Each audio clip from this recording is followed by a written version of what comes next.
আসসালামু আলাইকুম নোয়াখালীর মানুষ, কি অবস্থা ভালো আছেননি? আয়ার জানার কাছে ক্ষমা প্রার্থী। কিছুদিন আগে কুমিল্লা এবং কি নোয়াখালী বিভাগ নিয়ে অনেক বিতর্ক হয়েছে।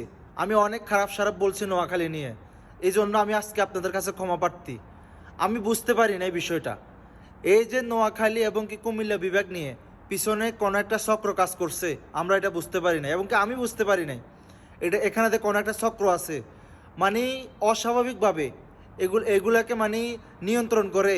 এগুলোর পিছনে পিছনে কি চলতেছে এতদিন আমি বুঝতে পারি নাই। তো আস্তে আস্তে যখন থেকে বুঝতে পারছি, তখন থেকে আমি বিভাগীয় আন্দোলন আমি বন্ধ করে দিছি। এগুলা নিয়ে আমি আর আন্দোলন করতে পারতেছি না।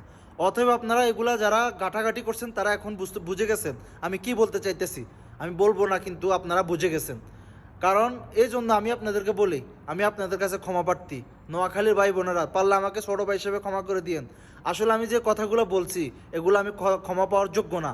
তারপরও যদি পারেন আমাকে ক্ষমা করে দিয়েন। আমি কখনো আর নোয়াখালীকে ছোট করে কথা বলবো না এবং কি কুমিল্লাকে ছোট করে কথা বলবো না। কেউ কারো শত্রু না, আমরা শত্রুতে আমি করতে চাই না। কারণ আমি চাই নোয়াখালীর মানুষ আমাদের ভাই ভাই, কুমিল্লার মানুষ আমরা ভাই ভাই।